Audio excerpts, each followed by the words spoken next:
Tonight is the night, the bat, the cat, that riddling freak. We're going to talk about all that tonight and more, so sit back, relax, and enjoy the show.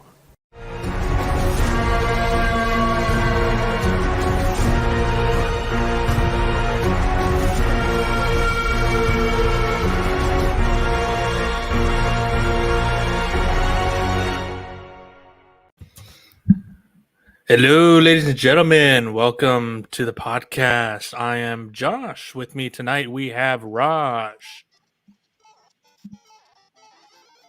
Or should I say, baby.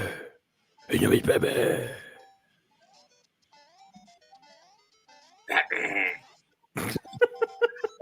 And playing fucking Mario here, we got JC. How's it going, everyone? What the fuck are you doing? This is my new Game & Watch. Oh my god. Oh my god. That is... Yeah, it tells time, too. Fucking 7 o'clock. Oh, Look at that shit. That is dope. That is really dope. Yeah, really dope. Yeah, man. Guess how much I paid for it? $400? No. $40. Wow. No, but honestly, like, this is really cool because it also comes with Super Mario Brothers 2, well, really, the Lost Levels, and then a focus camera. Focus. Come on, center of attention. There you go. There you go. Come on. Woohoo! Whatever. Here, look. It comes with the original Mario right here. Comes with the bonus levels or the lost levels, but they call it Super Mario Brothers 2 for some weird reason, even though that's not Super Mario Brothers 2. And then you got Ball. Really? Yep. Because Ball is basically the little juggle game. You just move the buttons left and right, and see how many times I can catch it. And I am currently at 237 catches. Neat. And it does get faster. So, but yeah. So tonight we are going to be talking about Obi-Wan Kenobi, Sonic the Hedgehog 2, Miss Marvel, and last but not least, The Batman. And we are going to go full spoilers.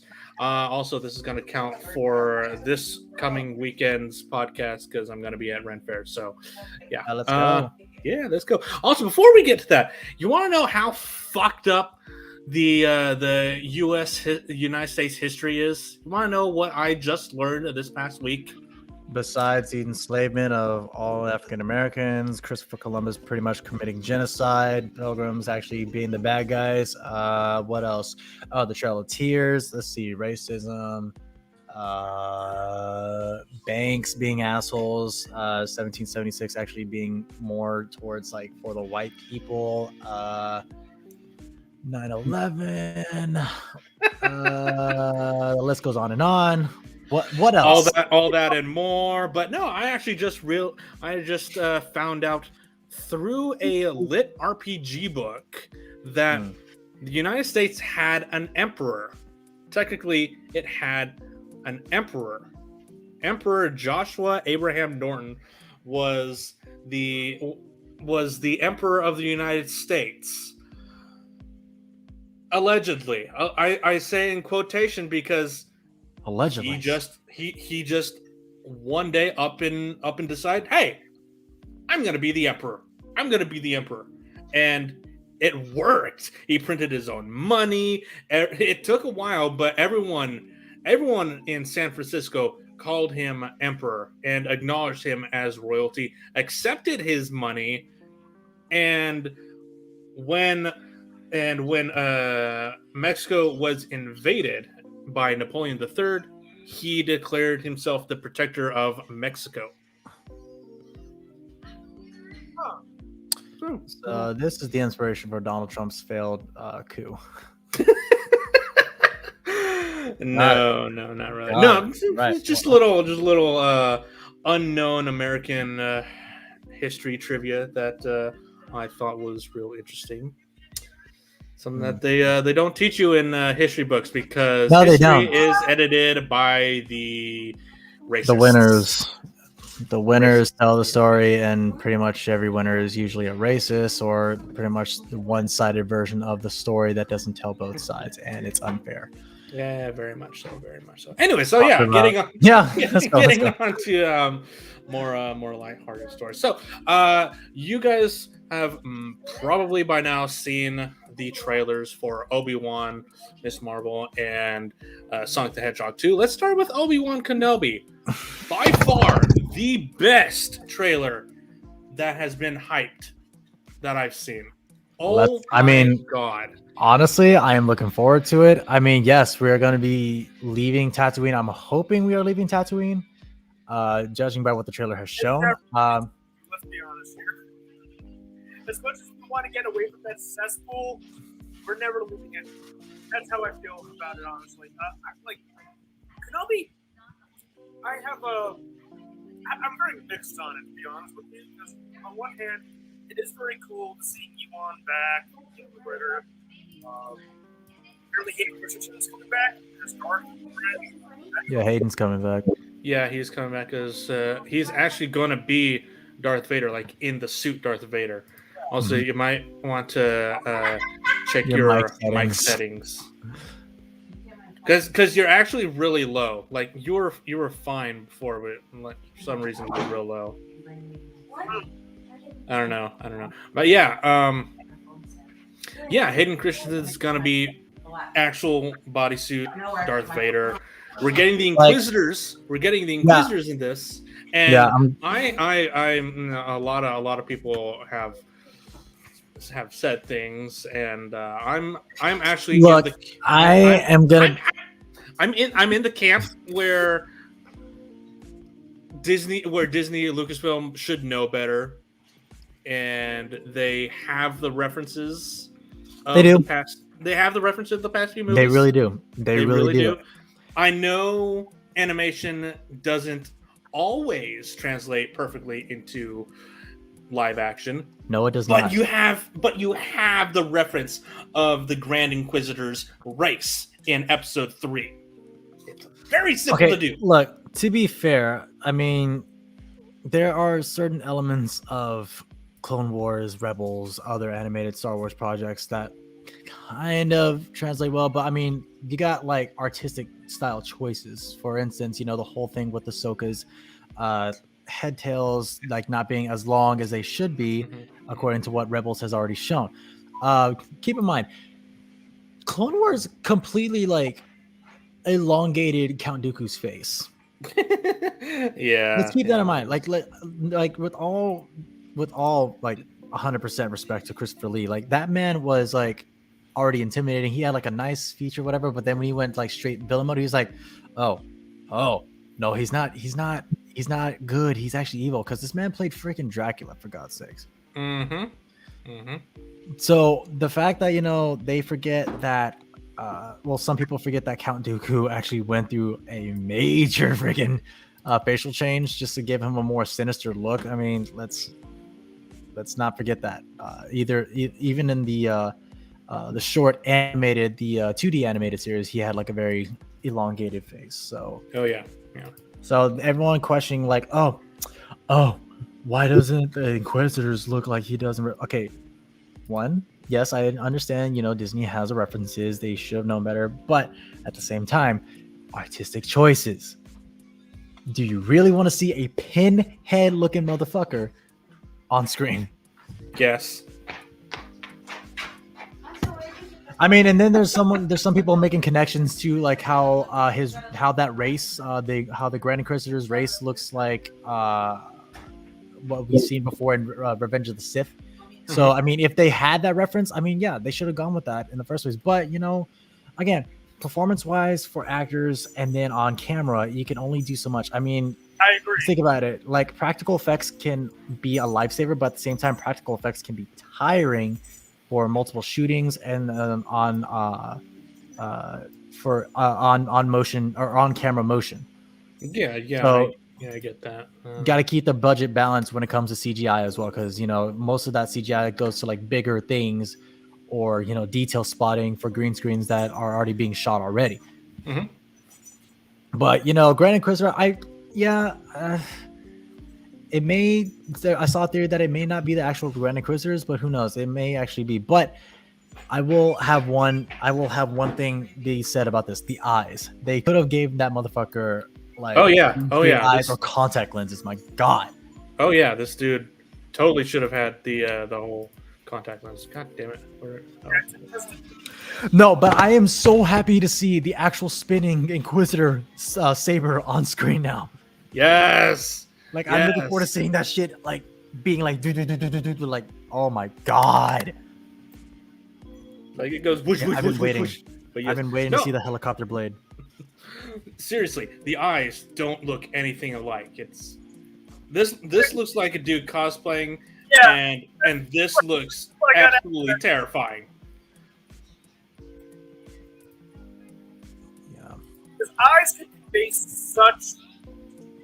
convey a lot. If you really think about it. Performance, you know? Yeah. Discussing this a lot when we talk about Batman.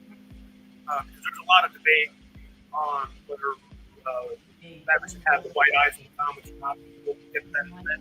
But, like, the performance that's Dude, I am so sorry. I cannot hear. We can't hear you at all. God! There it goes. There you go.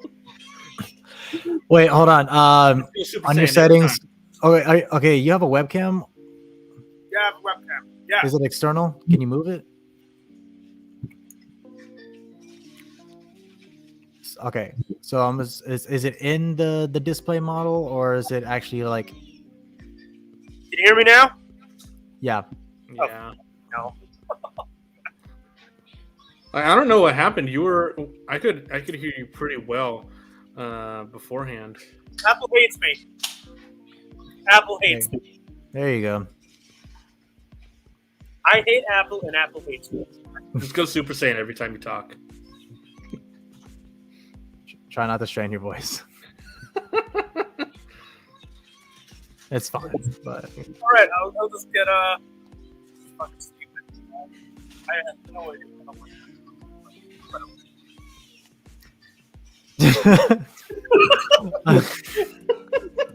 Yeah, just have Batman speak for you.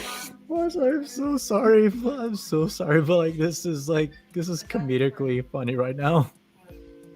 We had the Benny Hill theme song running in the background while you were looking for shit in your room. It's fucking hilarious. Dude, okay.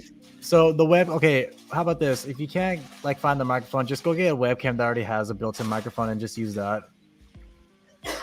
Because for instance, look, I'm using my interface right now, my DAW,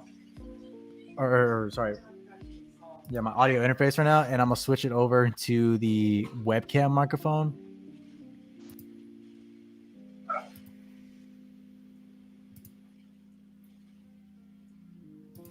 It's just technical difficulties. The episode. We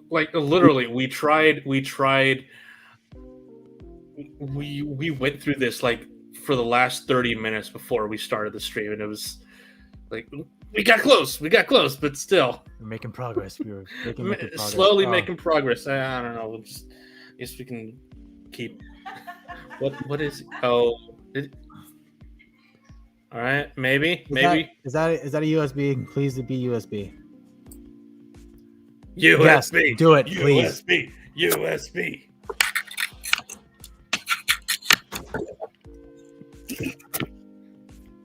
All right, can you hear me? Make sure it's change the settings. It changes settings on Streamlabs because it won't automatically do it. No, it will not.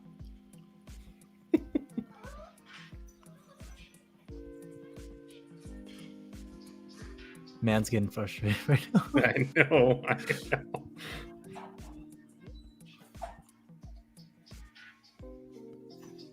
Yeah, make sure it's on. Hello.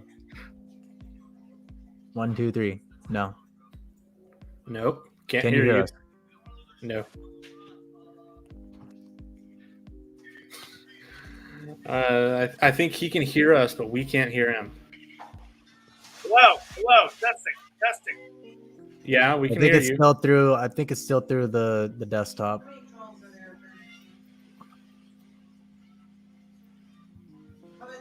Hello?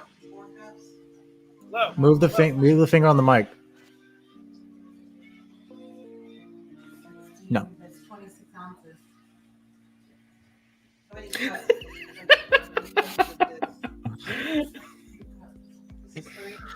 Oh, I'm so sorry, man.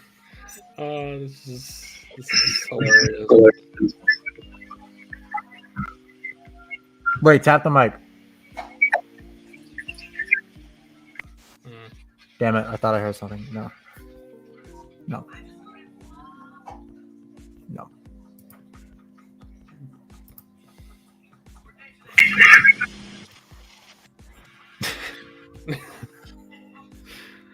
Stream is going downhill real fast. Are you sure you have the audio settings? Are you sure you have the microphone on your audio settings? Like, can you share your screen real quick? Like, seriously, I don't mind this being in the podcast. Let's get this fixed.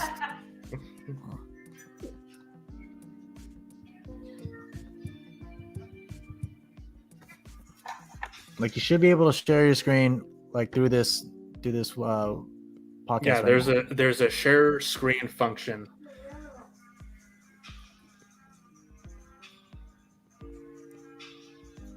Yeah, okay, all right. Okay, just keep going, I guess. Okay. Keep on going. Anyways, Grand Inquisitor.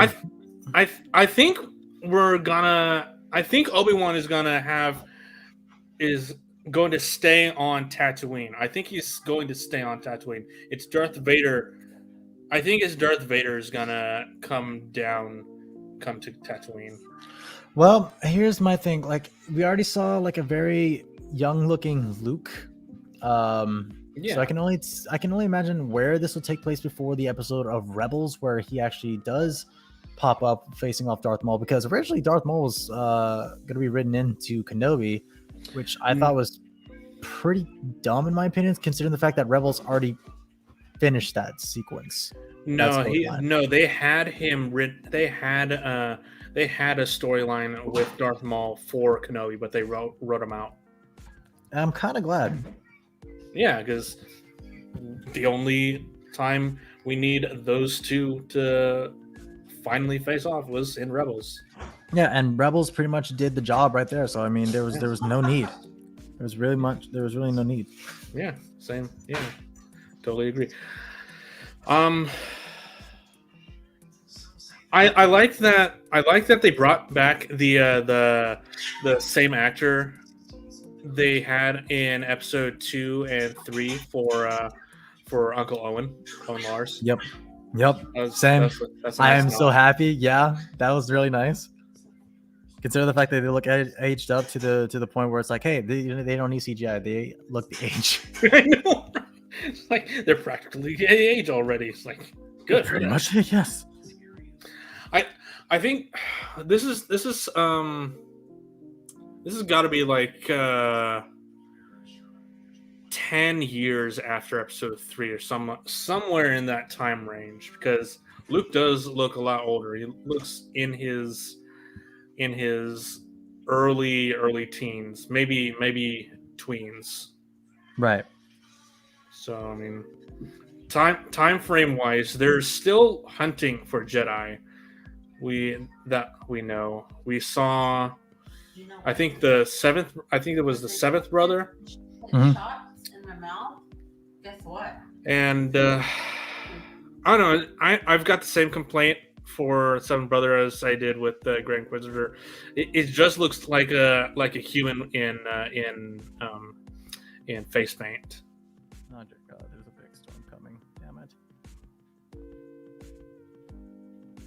We just have fucking tornadoes.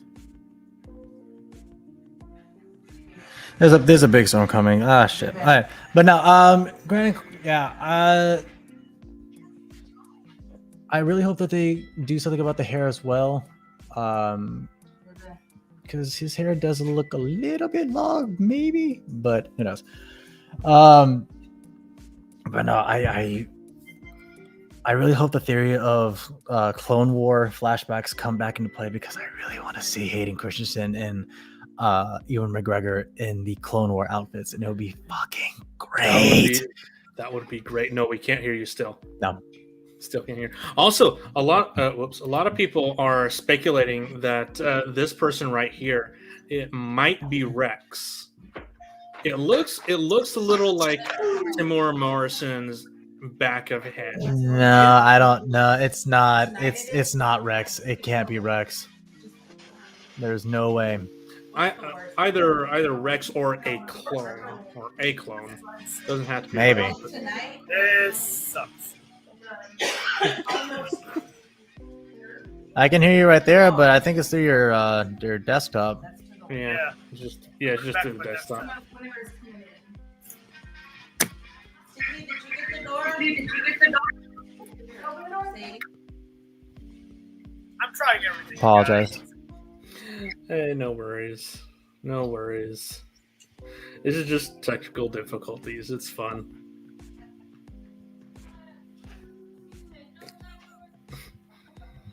It looks like you're about to blow a gasket, Raj. I've had a terrible week. Hey, that makes two of us. That makes two of us. Indeed, work has literally been killing me. I feel that. Somehow you can hear me, right? Yeah. Like we can hear you, but it's like at the very minuscule level.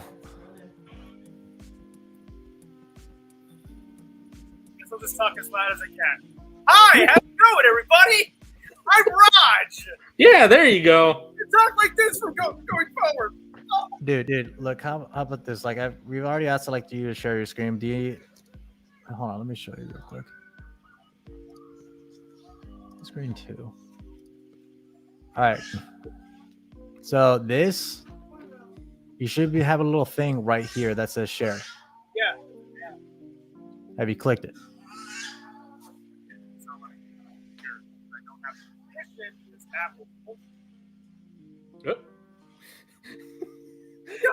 He put the wrong one. He clicked the wrong button.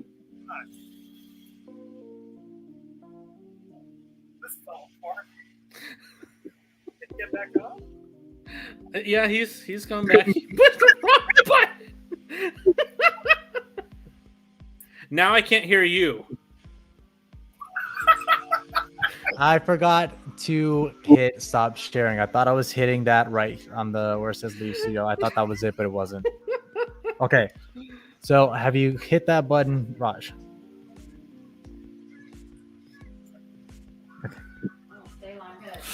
No, I'd be able to share the screen if you did. Me too. But I didn't feel like going to Ulta. Shit, see, I don't want to. I think he's gonna try something. It's my good drugstore one. I think he might do it through his phone. Maybe. Maybe. I mean, it'll be better through his phone. So I mean, yeah. I think it would. Hi, be better. can you hear me? Yeah, Yes. we can hear you. Yeah, I'm using my phone now. Yeah, Okay, I figured as much. I Yeah. figured as much. definitely works. So stupid. 30 minutes in. Hey, why don't you use your phone? We probably should have just adjusted that from the beginning. Okay, Yeah, we're we just just got No, my but buddy hey- here, and yeah, there we go. shoving Raj, my one best- brain let's- cell in between all let's- three of let's us. My hear- bachelor. Okay, I'm fucking done. Yeah. Let's no. hear your thoughts on the Kenobi trailer. The Kenobi, like I said, I'm very mixed because there's a lot that I'm loving about this. The cinematography looks pretty on par with what we expect. You know, Mhm. it is a joy to have Ewan McGregor back, but at the same time, part of me feels conflicted because you know, you like when you watch the first Star Wars film for the first time ever, you can sense the Yeah. history between Obi-Wan and Vader, right? So Right. you're going to tell me that those two encountered each other a second time after their battle in Mustafar? Like, Well, I mean, it wasn't necessarily like implied that the last time they saw each other was Mustafar, because Vader has said in episode 4, when I last left you, I was but the learner, but now I am the master. So that could have been at any point. Maybe he was looking for him. Maybe he found a Jedi holocron that had Obi-Wan's message out to the whole remaining Jedi, and he's like, "Oh, this motherfucker's still alive. We need to find this dude." I don't know. That's been my point of contention as well. Is like, how are they going to fit that in? So hopefully they do well by that. Like they're hinting that there's going to be a confrontation between the two in the series, and like, I mean, there was the artwork itself, so I mean, yeah. So I mean, that could just be a Force vision too. maybe. Possibly.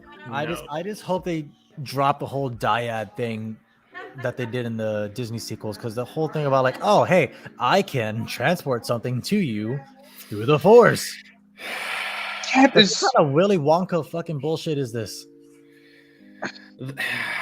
I just don't think about the sequels anymore. They're not canon to me. They've basically they've been what the fuck does Dumbledore use to take out memories? The pensive. The little, Pensive, yeah. That's basically what I've done with those fucking movies. Pretty much, yeah. I gotta get my memory snot out of there, so I'm done with that shit. No, but as long as they stay within continuity, I mean, I would rather they keep on the storyline and keep within like actual lore in that's already been told in the universe that already hasn't been introduced already. And if they try to do some continuity error, like I'm just gonna do like that. Yeah. I can't. I cannot afford any sort of continuity error to be shown in Kenobi whatsoever, because I really hope the writers knew what the fuck they do, what they were doing. If they're going based off loosely based off the books, I mean, fine, but I would rather, again, no room for continuity errors, please. No. Yeah. Oh yeah. I totally agree. Damn it. Okay. So. Moving on from Star Wars, Sonic the Hedgehog 2 just dropped its final trailer and final poster as well. That poster! I'm sick of the floating heads. Beautiful. Let's just get shit like this. That poster alone is just, it's a chef's kiss. It's a chef's kiss. Trying to find it too. Bro, really oh my god. Dude, like, I am so pumped. They didn't need to do it.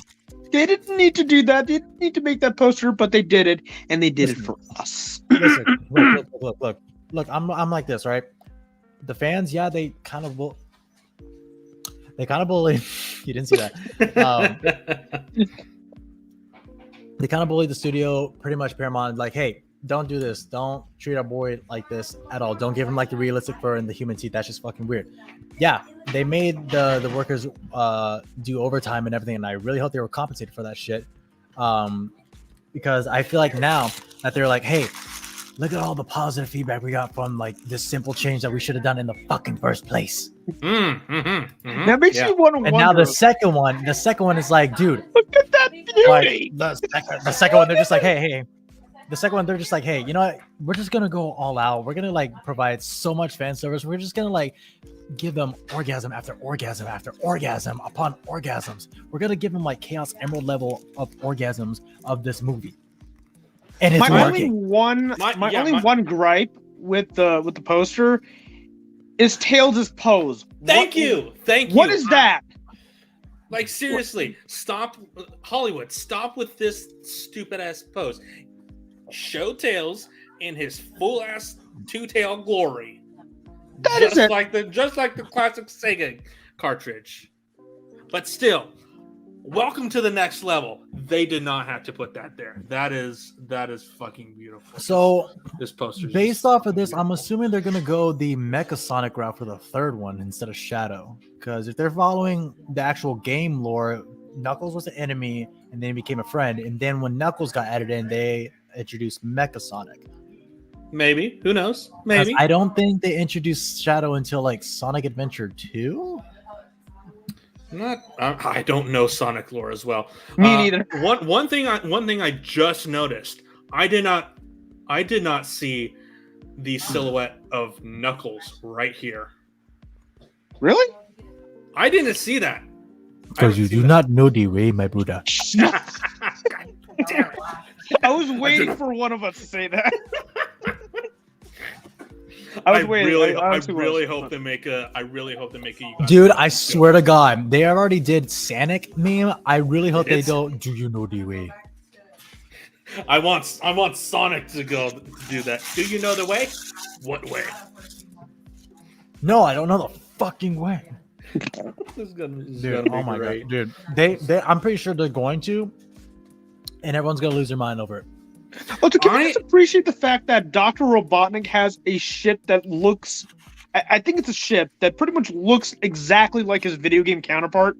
Mm-hmm. Yeah, the hover, the hover thingy. Yeah. That? What is... I can't... Okay, now, I kind of want to imagine what the fuck this movie was going to look like before they made that change. I kind of want to imagine what the hell was Tails originally going to look like, as well as Knuckles. Oh, we already know before what they it was made the going to look change. like. We already knew what Tails was going to look like. You know the freaking fox in the chair meme? Yeah, that. Yeah, you need reference? That. He's done. He's just done. Please don't put it on here. No. Thank you. Knuckles, I'm pretty sure they would have gone like full, like Uganda Knuckles and then buff.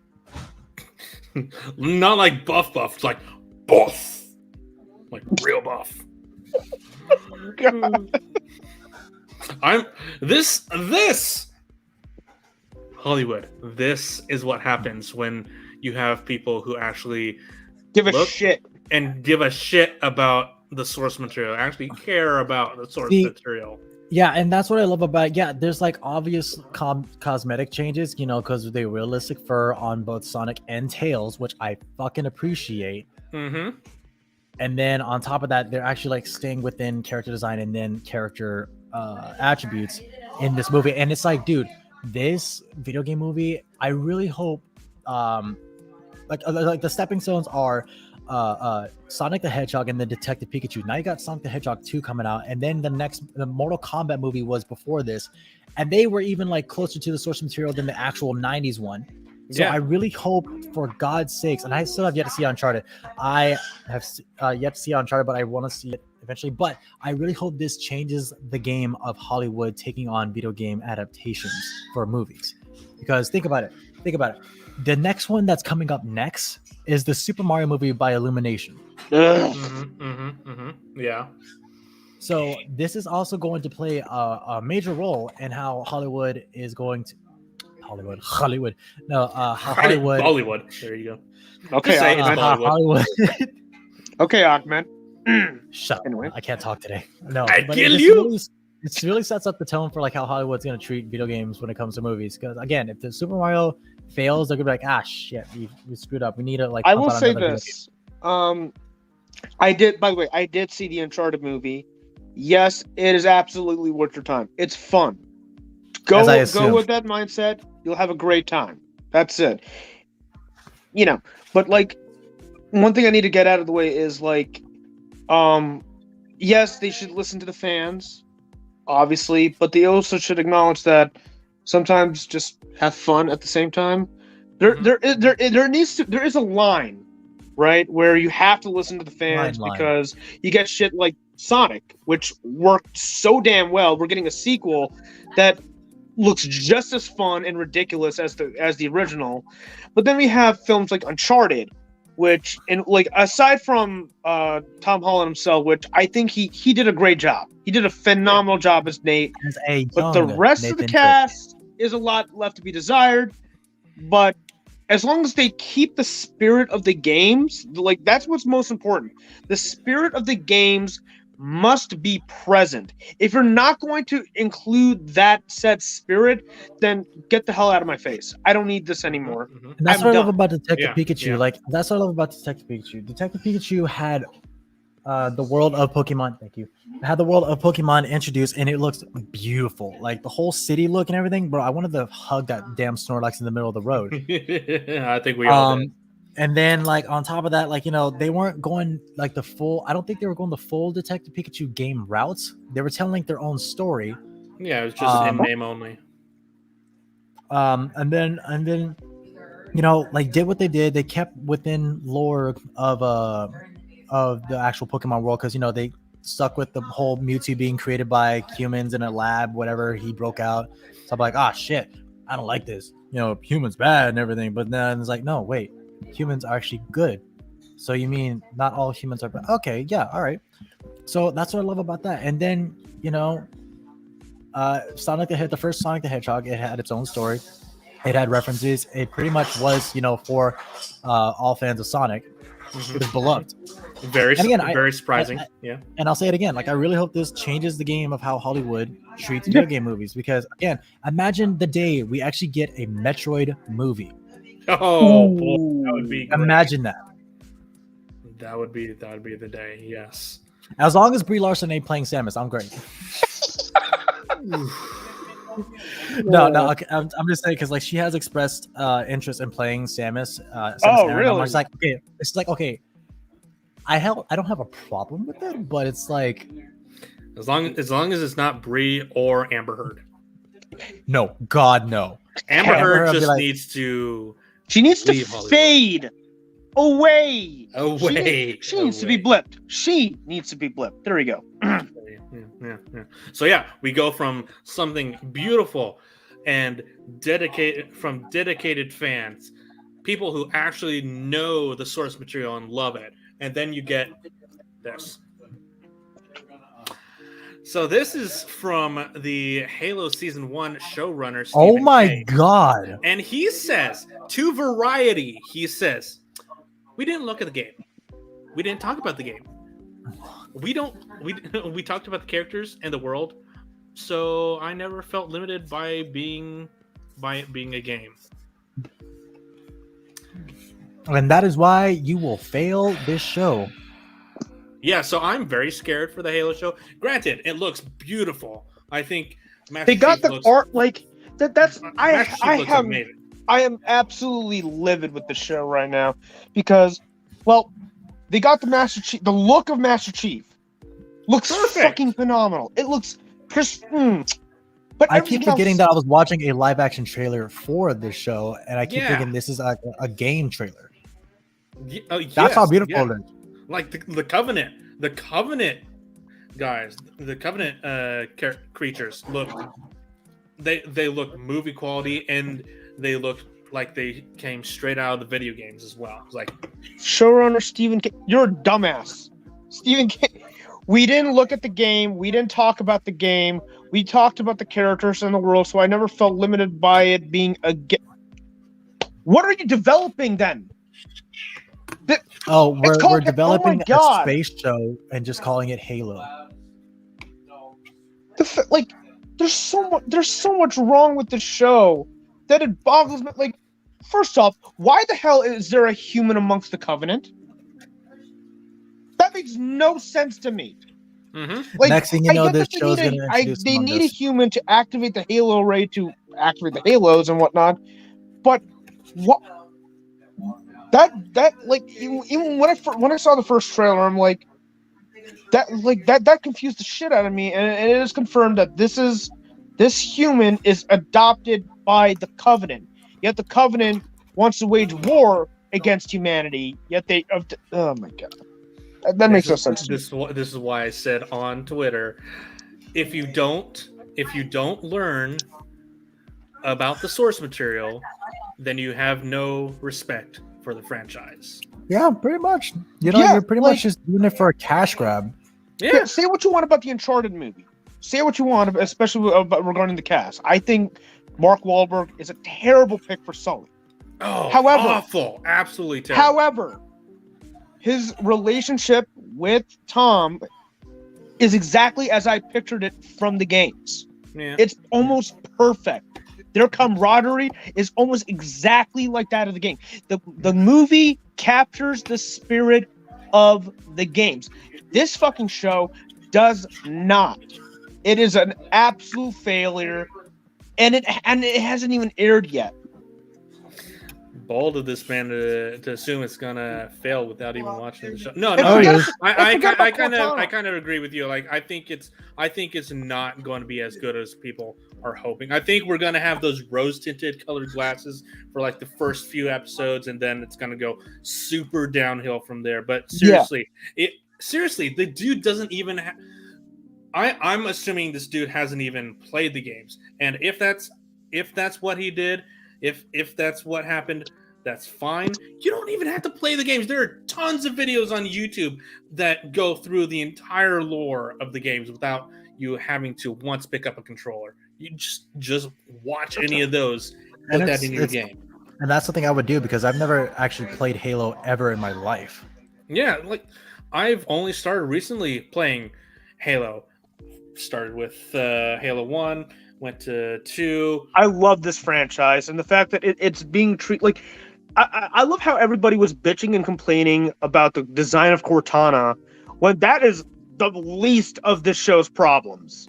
Because it's still a problem, but it's at least the show. It is because, like, first off, the game takes place in the games they take place around 2050 something or whatever, like far into the future, right? Mm-hmm. Yeah. In this show, why the fuck is the human insurrection carrying AK-47s? Yes, they were. It carried AK-47s in a show that is supposed to take place further into the future. You'd think that we would have advanced our technology by then, right? Yeah. Where's the battle rifles? Where's the battle rifles? Where's the submachine guns? Where is that shit? Why am I seeing modern day now weaponry in a show that's supposed to take place far into the future? And also with the fact that the Covenant adopts a human to, and they're treating this show like a treasure hunt rather than a full-blown war. We must get to the Halos before the Covenant do. What the? No. It's like imagine if they made a Gears of War movie or a Gears of War show and they completely take out the Lancers and the Locusts. Or basically turn Sonic into, well, you know. Yeah. It's like, what are you here for? Basically, I gotta save your planet. It's like, okay. That's the plot line? That's so weird, but okay. Okay, yeah, no. I don't know. I'm very, very worried. Very worried. I love the passion, Raj. I love it. I love the passion. I mean, I got a fucking Master Chief Halo, Master Chief helmet too. So yeah, it's real weird. Anyway, so let's the last trailer that we're gonna talk about. I want to get through this as quick as possible because I know you gotta get to the theater, JC. Miss Marvel. What'd you guys think of the Miss Marvel trailer? I loved the trailer for Miss Marvel. There's a lot of discourse on this fucking trailer. It's kind of hilarious. People are like, oh my god, the show's gonna suck because her powers. I'm like, okay, I don't know that much about Miss Marvel, to be quite honest with you. I'm not like my only exposure is with the shitty Marvel's Avengers game from a couple years ago. Mm-hmm. That's basically it. But she was like the best part of that game. She actually was. I actually gave a shit about her. You know, I liked her. Yeah. I liked her abilities. I liked her character. She was awesome. The rest of the game can suck it, okay? But she was awesome. This show looks pretty good. I like the fact that her powers are almost similar to that of Captain Marvel. Yeah, pretty much that.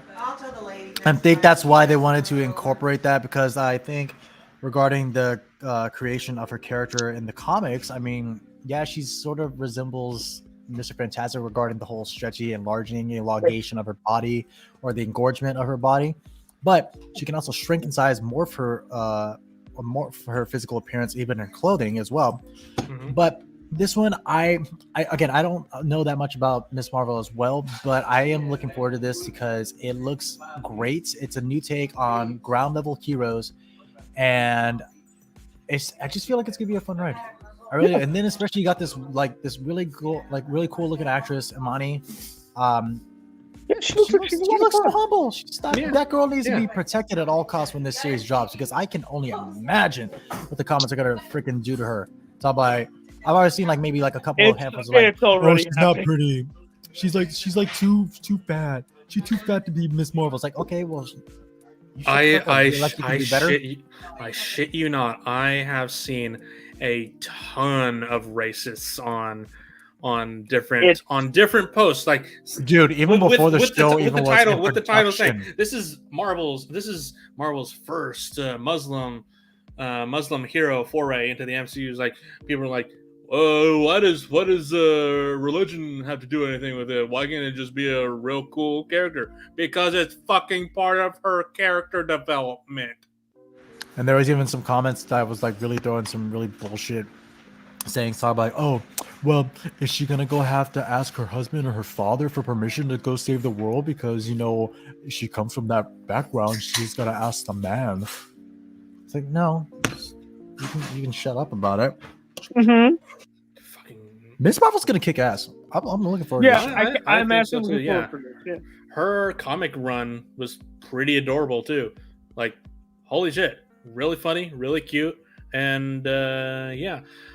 I am on the fence on the powers. I am one of those on the fence on the powers because I feel like her original comic accurate powers are very detrimental to her character. So I mean, they are, but I'm they at interested least to see what this version is gonna take on the character.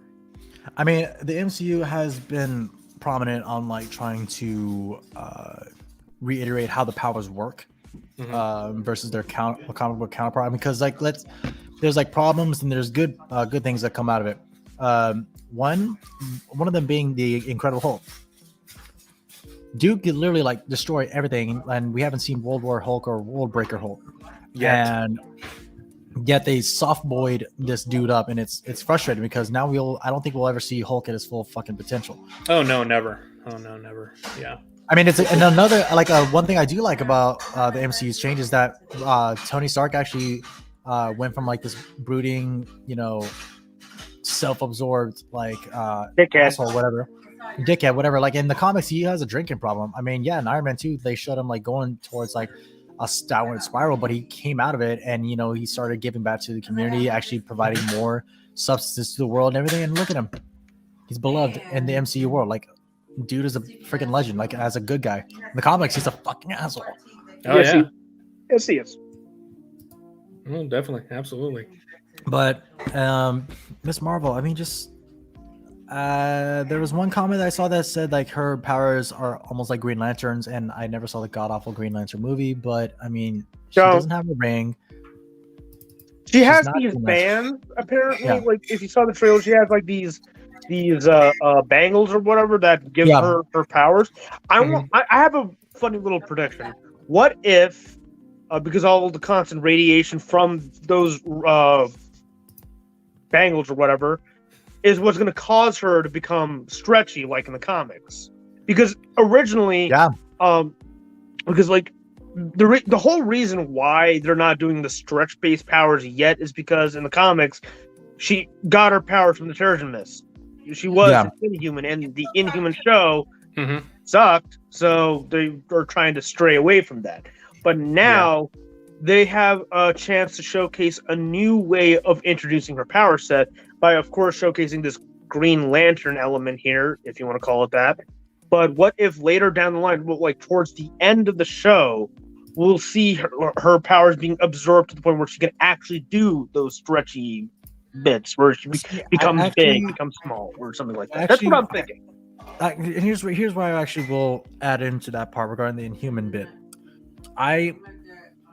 As much as I liked Agents of S.H.I.E.L.D. in the very beginning when they were following the MCU timeline order, they went astray somewhere down the middle, and they did their own thing, which kind of messed up the continuity and the timeline. You're like, hey, what is canon? What is not canon? No, yeah. One of them being the Inhumans, because Inhumans was actually supposed to be a movie, and then they turned it into a TV show. And failed tremendously. I remember they made a big deal about it in IMAX back in the day. Like, the first two. I think it was the first 2 episodes were on IMAX. Yeah, I didn't see that. Yeah, I didn't. Yeah, I didn't see it in IMAX either. I didn't even finish the TV show. That's how boring it was. I didn't even know the TV show was finished at all, or had like a full season. I thought it was just episode by episode. No, it had a full season. I think it had a full season. Damn, that sucks. Well, it's not even. I feel like it was. I wouldn't even say it was full on Kevin Feige's fault, but I feel like the production and how it was played out, it wasn't necessarily fleshed out. Great to begin with. It's the showrunner, because the same motherfucker did Iron Fist. That's why. Yeah. Now I'm gonna look it up. I can't remember his name, but you're absolutely right. Well, that was like 11 years ago. No, my feeling. And you know what's a producer that Kevin Feige will never ever hire for any future MCU movies? Avi fucking Arad. Oh, let's hope not. I hope not. I hate that guy just as much as you. Seriously. How are you gonna make a Venom movie with Carnage and not rated R? Seriously. Money. They want to keep it in the teens. It's like, okay, well, look at Joker, look at Deadpool, look at fucking other rated R movies that have comic elements. Look at Kick-Ass. Everyone loves it. But no. This Marvel, I feel like it's going to be a great show. Fuck everyone else who says otherwise. I'll let the story do its performance. I will let the show do its thing, and I will then decide if it's great or not. Same. Absolutely. Speaking of Marvel, though, I think one of the topics at hand was something about Moon Knight. Yeah, that was one of the past one from last Sunday. But right. So what was the one of the producers was saying that Moon Knight wouldn't be attached to the MCU. That's stupid. No. He's saying it wouldn't be attached to the MCU because it's its own story, basically. Yeah, because it's its own story. It's in the MCU, but it won't have any references or attachments to the MCU. I think. Well, I'm happy about that because, look, behind us. I love this. I love the MCU. I love how deeply connected it is, but I want to see a weird ass reference to say Spider-Man in this show. I want it to be its own thing. Let it be. It's like Miss Marvel makes sense.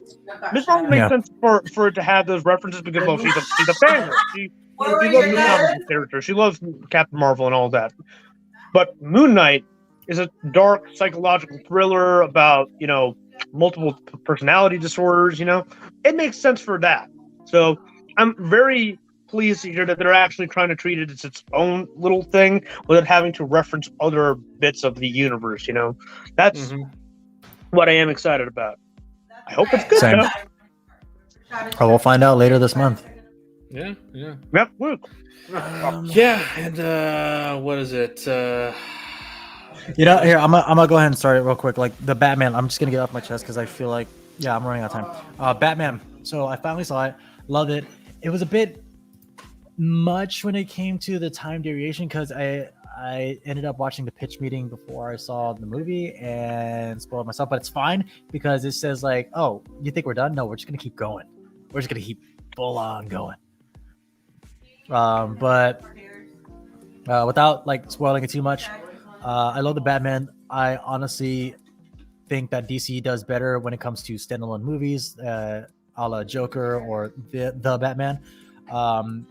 When it comes to the DCEU stuff, I mean, they need to cancel that shit. They tried their best. They tried their best. It was a good run, but it's not happening, Chief. This ain't it. Like the DCU has had its moments. Peacemaker, I actually do love. It's a great show. Still haven't seen it. I think I'm not going to. Trust me, Oh, dude, it's great. Fucking ridiculous. It's James Gunn. It's James Gunn. If you love Guardians of the Galaxy, and if you enjoy the Suicide Squad, I guarantee you're gonna. It's not fun, but okay. Look. For the fun part, I enjoy the ride of what Guardians of the Galaxy is, and for what the Suicide Squad is. For lore wise, they fucked up. They fucked up Drax. They fucked up Mantis big fucking time. They fucked up Mantis big time. And then Gamora. I mean, the other ones I think they got kind of right was just Gamora and Rocket and Groot. Yeah. Star-Lord, he's not even like an actual full-on Celestial. I don't think. No, not really. Just like a half Celestial. Yeah. All right, because after playing the Guardians of the Galaxy game, I said this on previous stream. After playing the Guardians of the Galaxy game, I'm like thinking to myself, what the fuck was James Gunn on when it came to writing Star-Lord? Yeah, let's just make him half Celestial for God. But no, Batman, I honestly love the Riddler's character. The whole thing about making him look like the Zodiac Killer was great. I love I love the riddles. It was great. It was gritty. It was nitty gritty. I love that shit. It was dark. Fucking great. It was so visceral. I loved it. Best opening to the Batman a Batman movie we've ever had. Yes. Yes. Oh my god. This is my. By the way, it's the Dark Knight. This is my movie of the year, hands down. Like people will argue about the fucking runtime. I will say that there's no other way to tell this kind of story, to be honest with you, because it's a detective noir tale. You're going to have to go through deviations here and there. That's fine, but like one thing I wanted to see get right with the character of Batman is the fact that Batman actually has an arc. That there is focus on him alone. As much as I love The Dark Knight, it's not his movie. It's not a Batman movie. No, it's a Joker movie. It's a Joker movie. Yeah, same deal with Batman '89 with Michael Keaton. It's a Joker movie, but with Batman in it. Okay, so this is how I finally realized The Dark Knight isn't a Batman movie. How do they open the movie? Joker. Yes. Joker and the people of Gotham. Yes, Joker and the people of Gotham are the first characters we see on screen. Not exactly. Batman. It is a Joker and Gotham story. Batman. And that's what I like about it. Batman's just in front of the ride.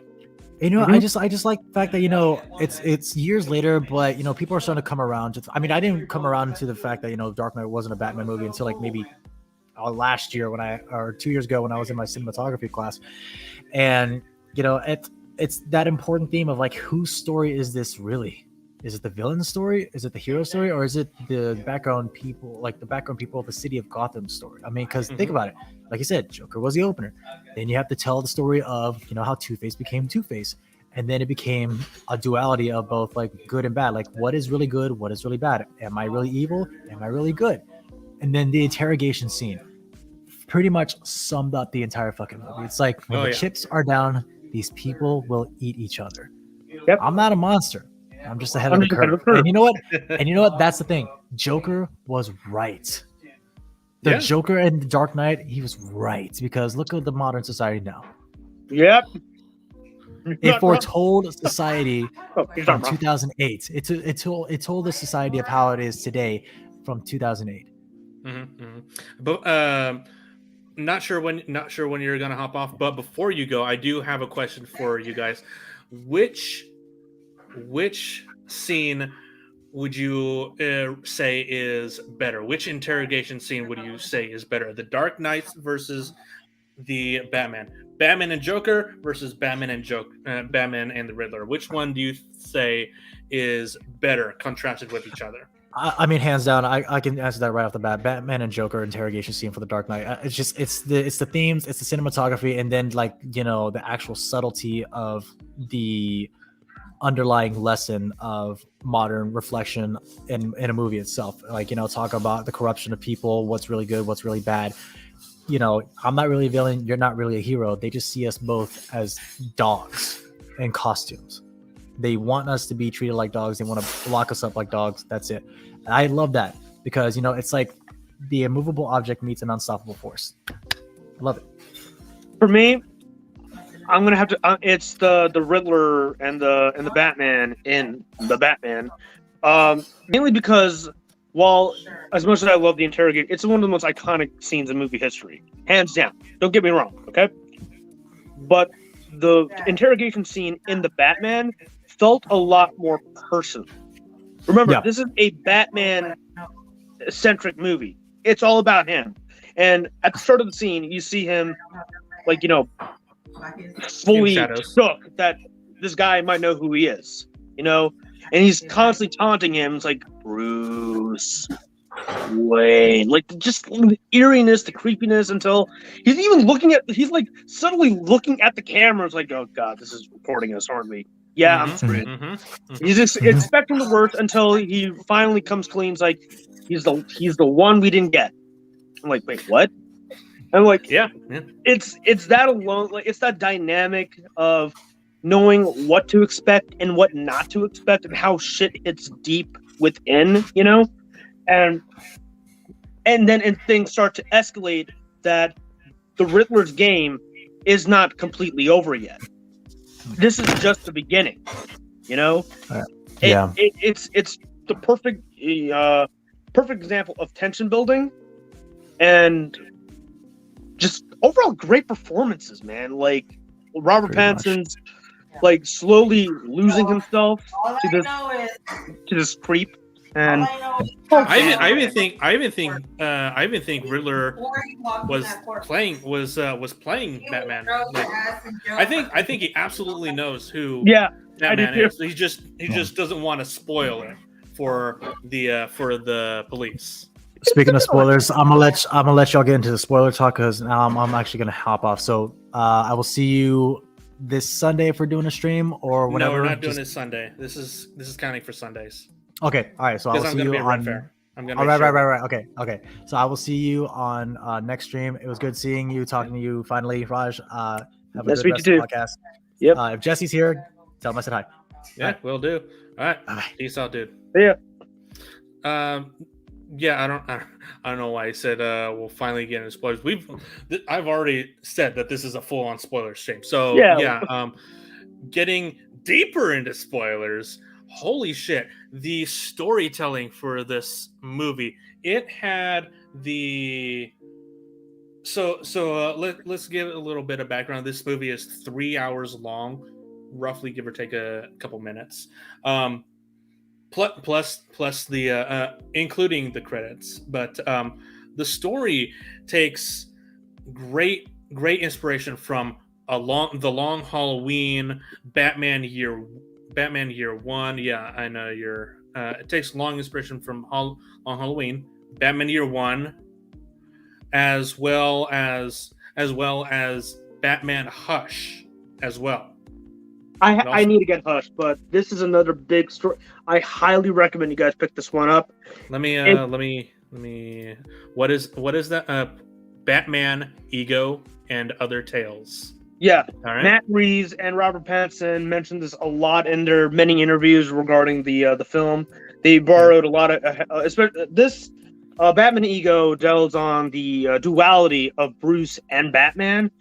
A lot of people are complaining that there was not enough Bruce Wayne in the movie. There's a lot of Batman. I mean, well, for one, it's called the Batman, and number two, that's the point. You see, that's the point. That's Bruce the fucking Wayne, point. Like, I'm going to say this outright, right? In this movie, Bruce Wayne doesn't matter. He doesn't. No. We barely see him. Yeah, and there's a reason to it, because. If you've played the video game Batman Arkham Origins, it's an underrated classic in my opinion. Fantastic game, yes, right? Absolutely. Like, he's obsessed with not protecting Gotham. Well, obviously that's part of it, but he's obsessed with his creation, the Batman. He wants to make sure that the criminals breathe easier when the sun rises, so to speak. But that's all he cares about. He doesn't care about going in a public sphere as Bruce Wayne. He thinks that's just a waste of time, and that's what they nailed properly. They not only nailed it by his actions, but by his physical look. Everybody's making fun of the emo Bruce Wayne, whatever. That it's because he doesn't care. He doesn't care about his looks. He doesn't care about Bruce Wayne. Bruce Wayne doesn't matter. Batman does, right? Even when he's going to the now iconic funeral scene for Mayor Mitchell, he's not Bruce Wayne. He looks like Bruce Wayne. Sure, he's not even wearing the mask, but his movements. He's Batman. He's Batman. Yeah. He's Batman 100%. And I'm gonna say this outright. Robert Pattinson right now is officially my favorite portrayal of both versions of Batman and Bruce Wayne, because you can sense the pain, the isolated feeling of what it means to be this one boy who had the world taken away from him at such a young age. Yeah, he has all this privilege, he has all this fucking money and whatnot, sure, but he doesn't care about any of that. All he cares about is the goodness that his father did try to provide. And that's another thing I want to get into, which I'll talk about in a bit later. But I want to talk about Robert Pattinson's performance real quick, because Robert Pattinson doesn't get enough credit in his performances. I mean, everybody looks at him as the sparkly vampire dude. Now he's the fucking Bat. But go watch Lighthouse. First up, go. Yes. If you have not seen Lighthouse, go watch it right now. All right, it is one of my favorite movies ever. Right. I specifically bought it blind, not knowing anything about it, and watched it. It was great. Yeah. Robert Pattinson and Willem Dafoe, the only two actors in that entire movie. Technically, there is a couple of more, but they're not the main focal characters. They left in the first 10 minutes. Okay, so, but Pattinson, he brings this dark, this tortured, this sad personality, even when he's as Batman. And a lot of folks just recently were talking about whether if Batman should don the white eyes, like in the comics, right? Yeah. And I'm on the camp of don't give him the white eyes. After seeing this movie, I actually used to be part of that camp that he needs to have the white eyes in the movie. I used to be part of the camp, but if you have an actor that can convey such emotion through his performance with his eyes, don't. And Robert Pattinson, you can see it. You can see the pain. You can see the anger, the frustration, the rage. And it is just it's beautiful. It's beautiful storytelling, beautiful acting, right there on the page and screen. It's perfection. And his suit, I was on the fence on his suit, mainly the cowl itself. I was a little I wasn't truly on board with it at first, but after watching, I saw this movie 2 times, and I'm planning to see it a lot more, actually. I plan on it. I'm getting a steelbook of this shit. You kidding me? Dude, yeah. I'm getting steelbook, Blu-ray, 4K. Yeah. But I love this cowl more so than I thought I would, because you can tell that this guy has been operating this really shitty city for 2 years. You can tell that he's doing this all by himself. Mm-hmm. How is he going to make that crazy ass suit? I mean, obviously he'll have the resources to get the gear itself, but the cowl? How is he going to make that shit? You can tell it's handmade, and it's oh god. And if you haven't noticed, but the nose in this area is such a blatant reference to Adam West, man. Oh yeah. There's a lot of Adam West references in this movie. There was the bus. Oh, yeah. There was also the scene of him rappelling down the building. Mm-hmm. So we got the Batmobile. The Batmobile is basically a dark, modern, muscle rendition of Adam West's Batmobile. This is definitely top three Batmobile. I was about to say Batman mobiles. It's in my top 3 Batmobiles of all time. Mm-hmm. And yeah, one thing I didn't know is that there's a prequel novel for the movie, but it's basically, I think, year 1 up to year 2 detective notes. It's detective notes. Oh my god! I didn't get that. I didn't sounds know. it sounds amazing. And what's cool is the Batmobile, was originally a muscle racing car that he's basically souped up and turned into the Batmobile. Oh my god! I was gonna make a Fast and Furious joke, but but you see, the thing is, he's got no family, or will he? No. I don't know. Well, like Robert Pattinson and Matt Reeves did say that they do want to bring Robin into the sequel, so looks like he might. I want to see the Bat family done right for once. I want a natural progression. I know this is supposed to be a trilogy, a new trilogy of films for Batman. I thought it was supposed to be I thought originally it was supposed to be a one-off. No, like it's supposed to be a trilogy. But if they want to do more, I want to see them do more. Obviously, we're getting a Penguin miniseries, and what was supposed to be a GCPD series has now turned to Arkham Asylum. This is the first I'm hearing of that. Yeah, apparently so. And honestly, I was hoping this was to be the case, because didn't we just get a fucking Batman-based TV show regarding the GCPD not too long ago? It's called Gotham, right? Why are we having this again? You just had this already. But we're focusing on Arkham Asylum, and according to Reeves, it's going to be horror centric. Ooh! I cannot wait.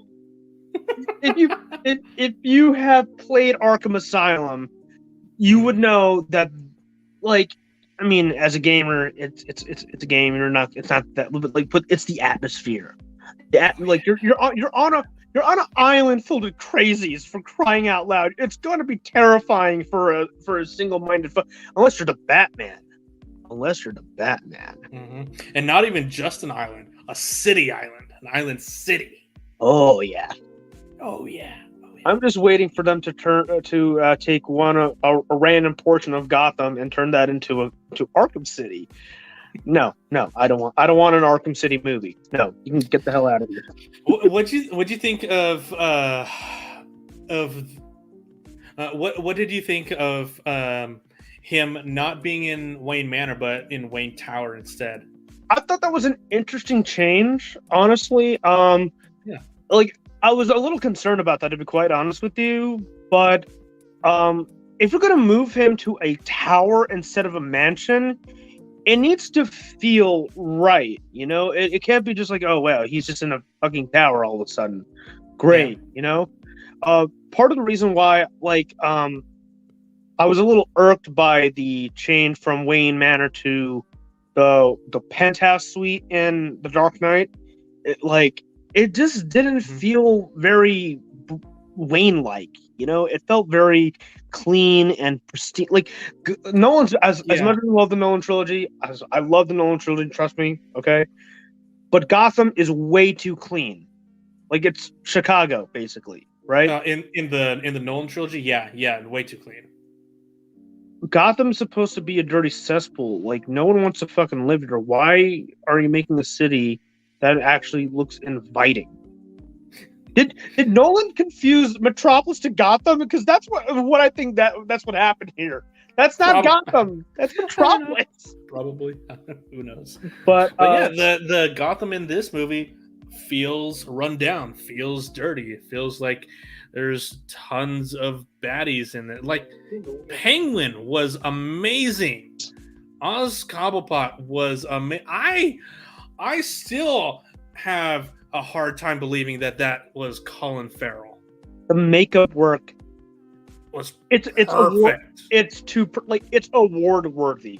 If the Batman does not, out of all the awards, let's be honest here, this is gonna get nominated for a lot of awards. And out of all the awards, I would love to see this movie get is makeup design. Wow. Hell yes. That is Hell incredible. yes. You got to be. Then again, the Academy has been a running joke for years, so I think it's going to be the case. I'll be surprised. But if there's one other category that this movie better win next year, cinematography. Yes. Greg Fraser he's a genius. The way the camera moved and posed behind and in front of everything is just I just got chills again. It's fucking beautiful. Yeah, it like is. The way he zooms out and clears the focus to reveal a specific sequence is just it's genius. It's Even when it was coming in from behind of Batman in that morning type setting on the scaffolding or in the tower. Yeah, that. The way they were able to convey lighting in this film. A lot of people make fun of the film that this is too dark and like you cannot see shit. Like, I wonder. My glasses are fine. My vision's okay. I can see what's going on, and I can understand what's going on. Yeah, like what are you guys talking about? There's full-blown fight scenes where the camera is like, is there's one thing I would love for them to improve on in the sequels, right? Is have more shots be completely wide and no cuts. I just want to see. I just want to see the actors do what like. Imagine a Batman scene where there's no cut. It's a long take of him fighting similar to the hallway fight scene in Daredevil. Oh yeah. How cool would that be, man? Like, if they do that in the sequels, it's going to be better than this one. I guarantee you. As long as they keep improving on the techniques of filmmaking in this one, because that's what was really present in this film, is that they clearly paid a lot of attention to detail on filming techniques, from lighting to framing to the use of color. Color is so well on point in this film. It's incredible.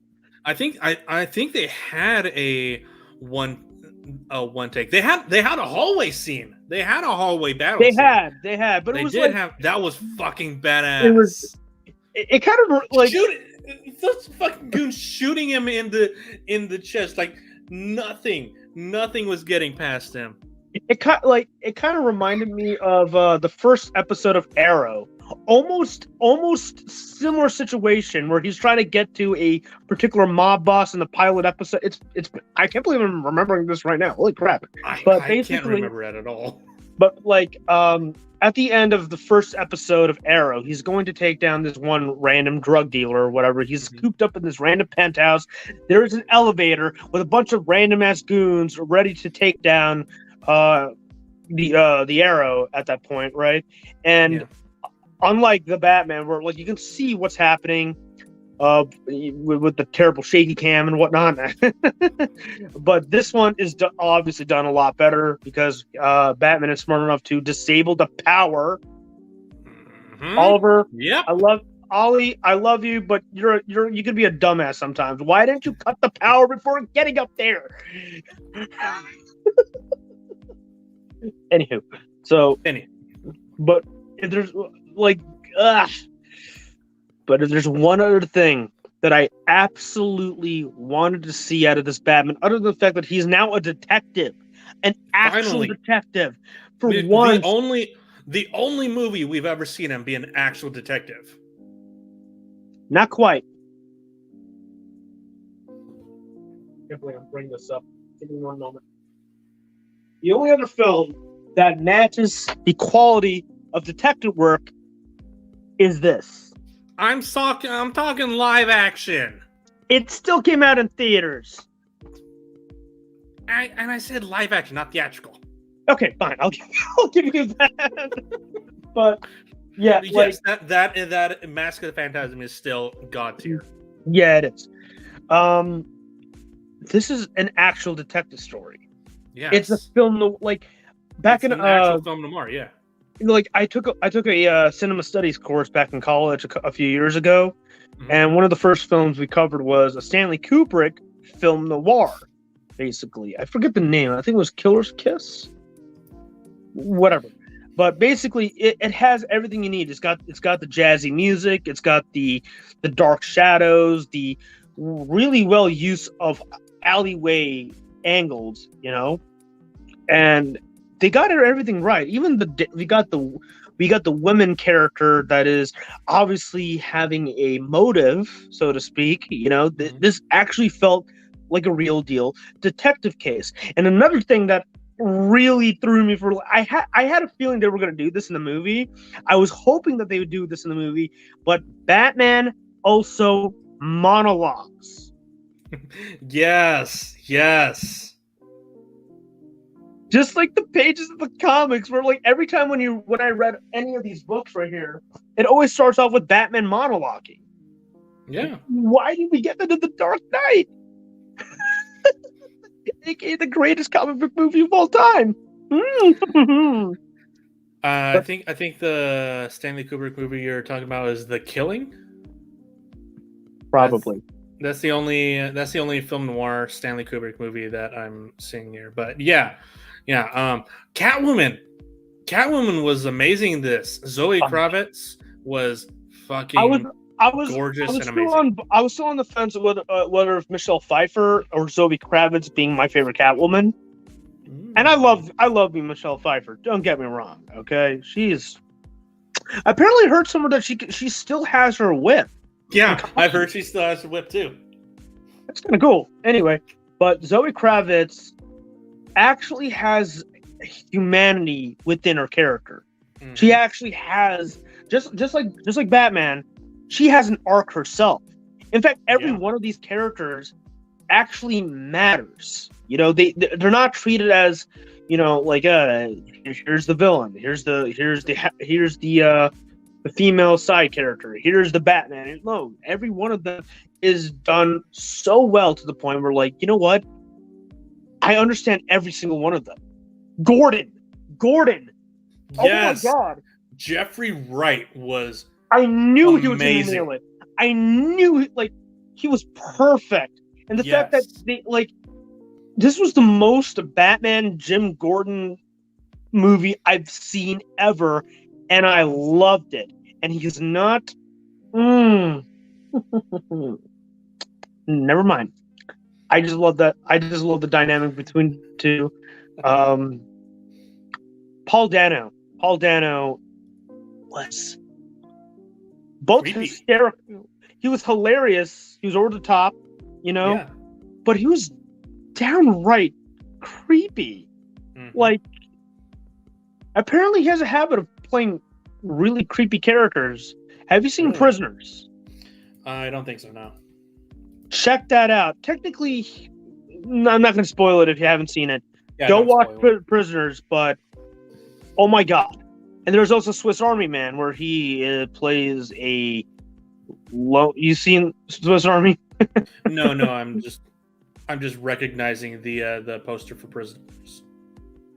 It's a good movie. It's messed up. It's really messed up. But if you've seen Denis Villeneuve movies before, other than Blade Runner 2049, you're gonna have a good time. Trust me.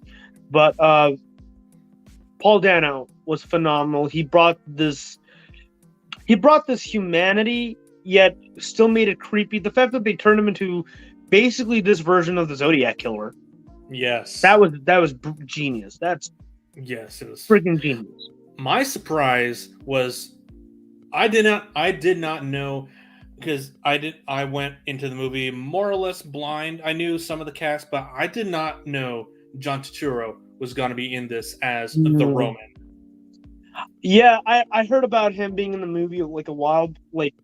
I've been following this film's production to a T pretty much since they first started shooting, and I heard that John Turturro was Carmine Falcone. I'm like, so the really annoying guy from those Bay Transformers movies is now the Roman. Yeah. I don't know how I felt about that, but just like everything did a else, real good I job. was really surprised. Yeah. The Roman is, well, he's scummy. He's a dirtbag, and oh my god, he nailed it. I'm not 100% sure on how canonical to the rest of the DC comic universe it is, but I like that they had Catwoman had Selena Kyle be his daughter. Like I'm not sure. Yeah, I'm not that is a thing in the comics. It's more like I know it's in the Long Halloween, but I didn't know if it was for the rest of canon. Like I thought it was alluded to, but yeah, like it was very interesting to see that actually being put into a major film. Mm-hmm. So a lot of people in my theater were gasping, like real shocked. Like, you guys didn't know this? Now they do. That's real cool. That's real cool. Yeah. Now they do. And the rat has finally landed under the light for the Riddler to do his deed. Mm-hmm, mm-hmm. What did you think of Andy Serkis as Alfred? I knew he was going to nail it. It was a very unique take on the character. Yeah. Despite the fact it was limited. Well, then again, remember, he also had to direct a really, really, really, really, really, really, really crappy Venom sequel. Did he? He directed that one? He directed Venom, Let There Be Carnage. I completely forgot that he directed that. Yep, and let's keep forgetting that, please. Thank you. But as his role for Alfred, I actually really dug it. Like the dynamic between Bruce and Alfred is exactly how I expected it to be. They're always butting heads in the early days of Batman's career. It happened in Arkham Origins. It was bound to happen in here, and it worked really, really well. But I love the sense of humanity that is within these two characters. When Bruce goes to visit him in the hospital bed after that explosion, you can see that these two that have always butted heads, they're finally coming together as like surrogate father and son, and that was just beautiful. That's beautiful acting, beautiful storytelling right there. You can tell that like this guy, Bruce Wayne, he's constantly struggling to figure out what he wants to be, right? Through majority of the first act, like the first half of the film, he's Batman. He doesn't care about Bruce Wayne until he realizes that Bruce's past has everything to do with this case, right? And that's when he starts to realize that what I'm doing is not the right call, basically. Him starting to come to terms of his true nature, his true identity, is so well put together. It's slow at first. Obviously, it's a 3-hour movie, but you need that runtime to slowly build up to that moment, right? Where Bruce Wayne is slowly emerging. The Bruce Wayne that we all know and love from the comics, he's slowly emerging. He's getting away from what was in the past and starting to move forward to a hopeful, bright future. And then the ending happened. Oh my God. I was really perplexed that a lot of people did not find the third act that exciting. Really? Really? Like, yeah, people were like very underwhelmed by it. Did we see the same movie? Right. I saw this movie. Like seriously, the chase scene between Batman and the Penguin was amazing.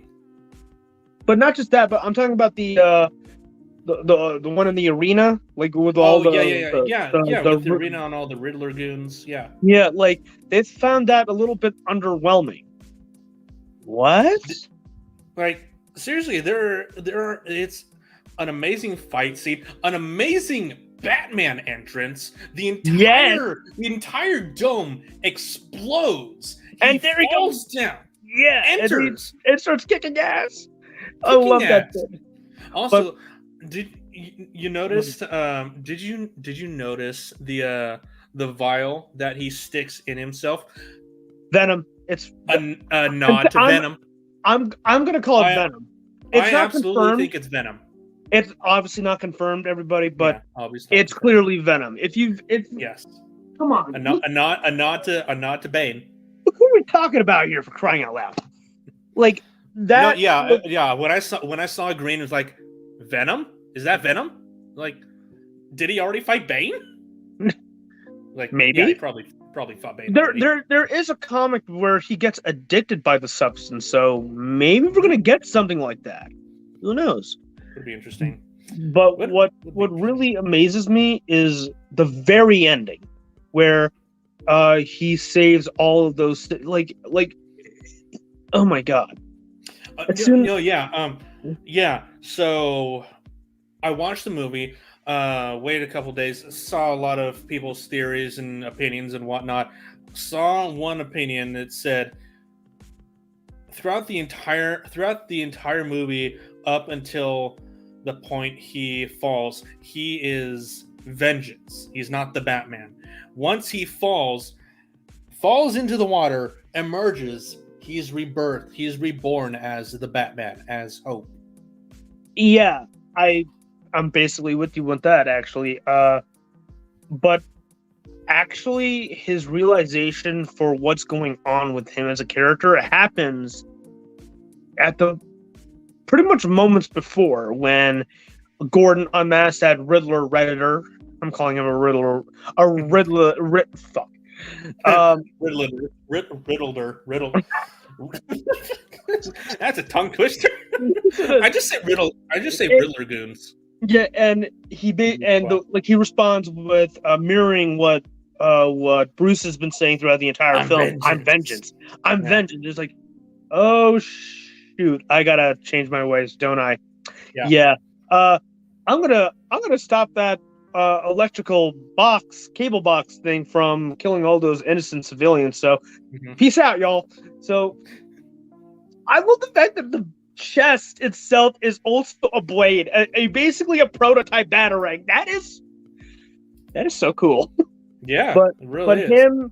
Like the imagery alone, like this is once again like major props to Greg Fraser and his amazing cinematography. Right when he falls into the water, I swear to you, I thought I was looking at a giant bat in the form of the water with the lighting and everything. Like, that is really cool cinematography right there. The fact that they managed to like make the water, thanks to the red and blue lights coming in the background right there, look like a bat.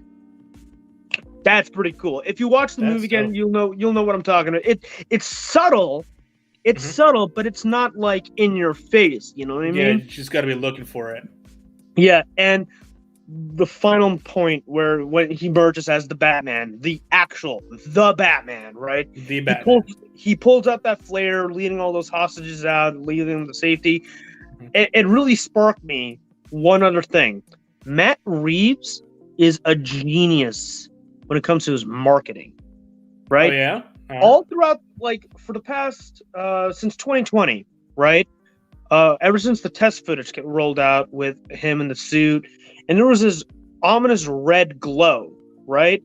And that red glow was appearing throughout a lot in the film. It appeared in the Iceberg Lounge. It appeared when we see Bruce putting on the suit for the first time at the beginning of the movie, right? Yeah. It was like slowly foreshadowing his final moments, technically speaking.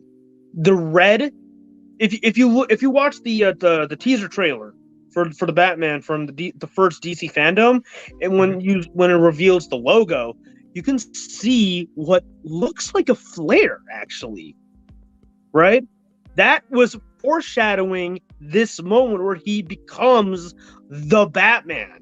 You know, the red light that we've been seeing everywhere foreshadows the flare of hope, the flare that this one man could lead all of the citizens of Gotham towards the light at the end of the tunnel, basically. Yeah. That is brilliant storytelling, and this is the kind of Batman.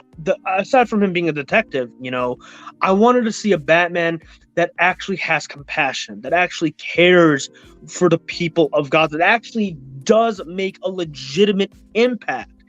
right? As much like with the other films, where like he has sort of a relationship with the city, but to me, it has always been disconnected.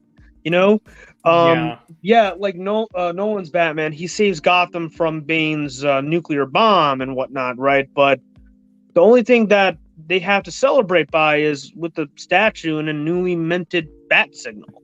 What about the Burton movies? What impact does he have with the citizens of Gotham in those movies? You know, this is the first time where we see Batman amongst the people, carrying a woman in his arms, taking him to that helicopter.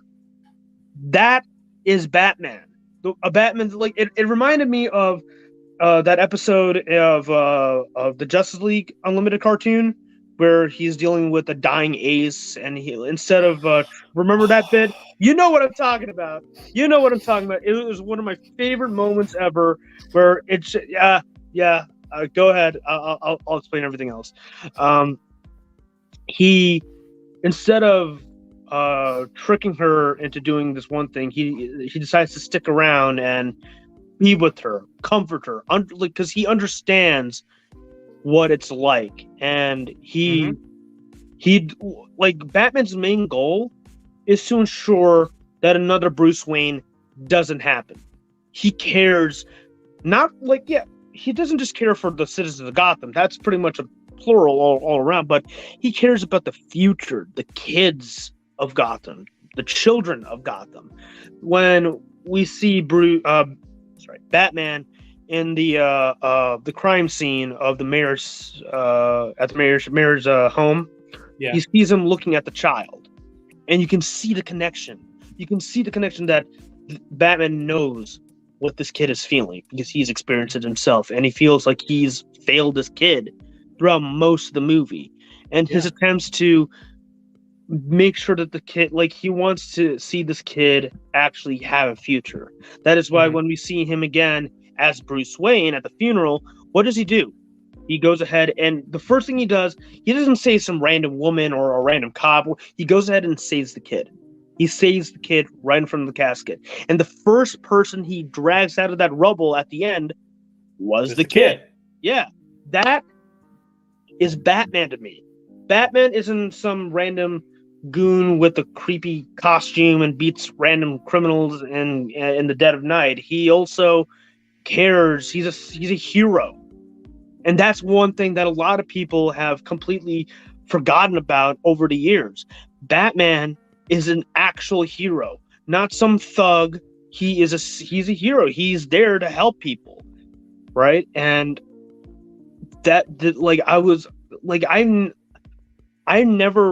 it's very tough for me to tear up in movies, you know? Yeah. But this is one of the few films that actually made me legitimately tear up. And not just that, but every time I know a movie is so good that I don't even bother going up to the bathroom. I stick through and through watching this. I always make sure I go beforehand. Yeah. Yeah, obviously. Yeah. I saw this movie twice, right? Mm-hmm. The second time, my allergies were going through the roof, right? Ooh, bummer. And yet I still stuck around. Yeah. It's just that good of a film. There are no points in this movie where you can take a bathroom break. I wish I could now. God. Yeah. No, yeah, I absolutely agree 100% with everything you just said. What I know it's a very small role, a very small point in the movie, but what did you think about them bringing in the Joker? Oh boy. First off, it is Barry Keoghan. I think. Yeah, it is Barry Keoghan. Barry Keoghan. Yeah, he was in last year's Eternals. I did not like Eternals. I'm going to be one of the I didn't like Eternals. It was a terrible movie. But I'm very split on this, actually, because on one hand, I can see that Matt wants to keep building his little Batverse and whatnot, and this is like the perfect way to do it. But on the other hand, did we really need another Joker? I mean, we just had a great Joker movie back in 2019. There was no need for that. I mean, Yeah. you're right, but also it doesn't have to be Barry Keoghan.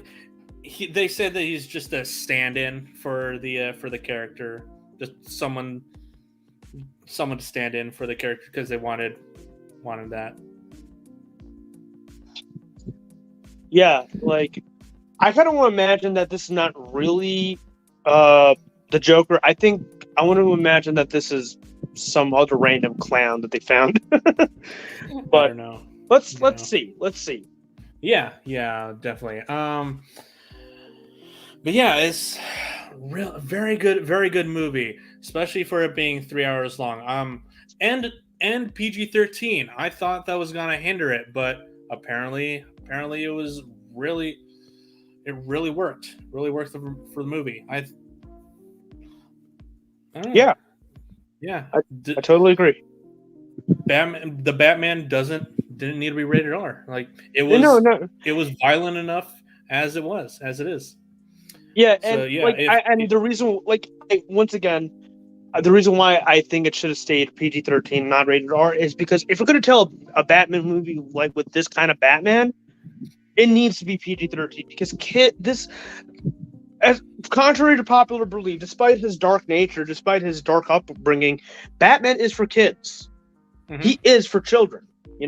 We can't go by without saying that I look up to this character because of the fact that he just cares. He cares about the people.